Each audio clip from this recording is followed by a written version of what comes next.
There was about 100 pieces. And on the very last piece, I stuck my hand in the brake. Why, I don't know. I just wham, wham, wham, and all of a sudden, bam, I got my hand. And I have no idea why. You never want to take it for granted. And that's what I did.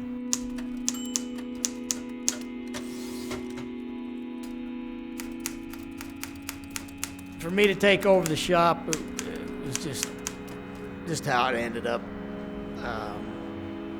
He wanted to retire and I was working. When my dad was running this shop, my mother would maybe work 2 or 3 days a week in the office. Once he retired, for some reason, she wanted to work all the time. I was lucky to work under a lot of good people that knew what they were doing. Some of them were good at the layout part. Others were good at the physical. There's people that can work hard and get shit done fast. They're not real finicky like an artist, but they make you money because they're so quick and they get it done. Then you have the others that are more artists.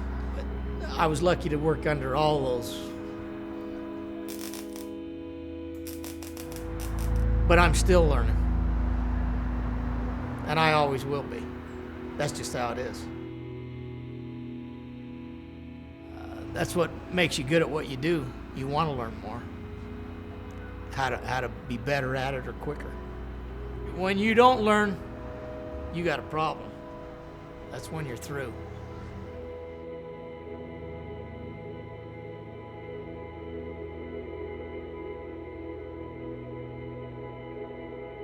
I was asked to work as an apprentice carpenter, and I did take that in school. I built my own house, framed it. I got married young and I was in high school when I got married, so I had to find something to do quick and make money. So the obvious place was to come here because my dad owned a steel fabrication shop and go to work. That's what I've done ever since. I mean, obviously when you get older, you know of things maybe you could have done that you'd been good at. But I didn't have patience to go to school. I was good at school, but I didn't like going to school.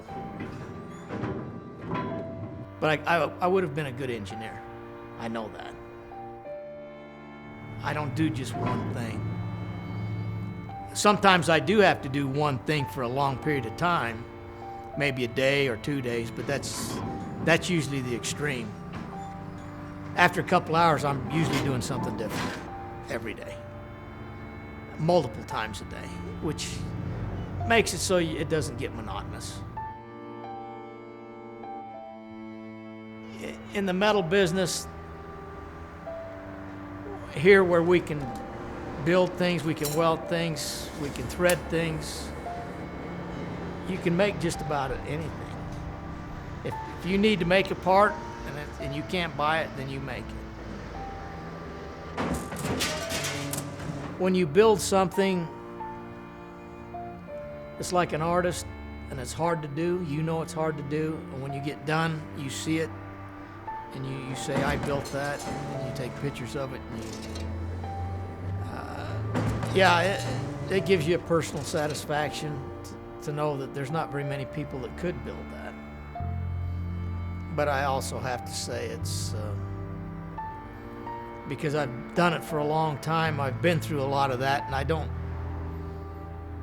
necessarily, when I was younger I needed that, I don't need that anymore. It doesn't motivate me.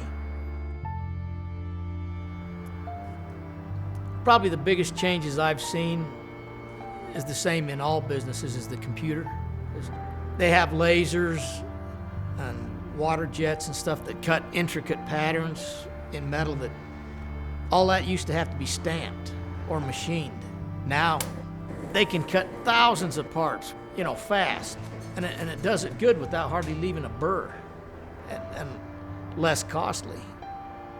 But in the stuff that I do, a job shop I'm doing different things all the time, it really doesn't help me. Would I like to see someone in my family take over this business and run it. I would like for that to happen,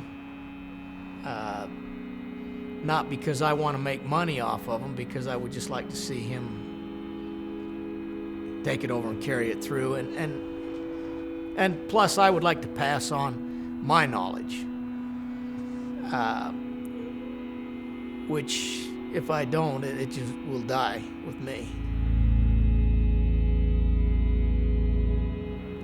But I think everyone that thinks they're good at what they do would like to pass on what they know to someone that appreciates it and will use it.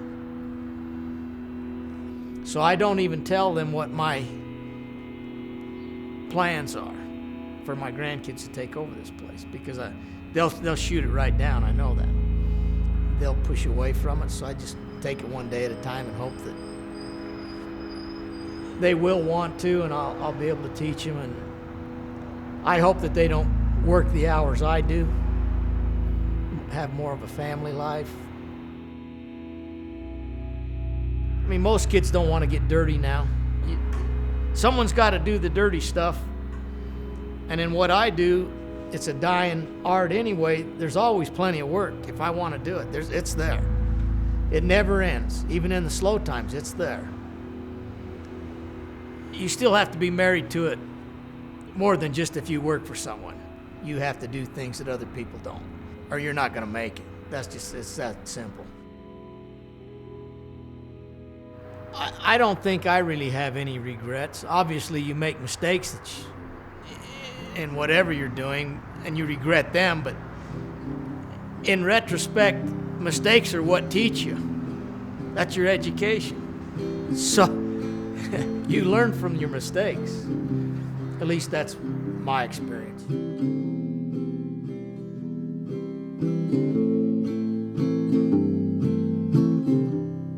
When you're out, tell your lucky one to know what you leave. Don't you like when you're fleeing?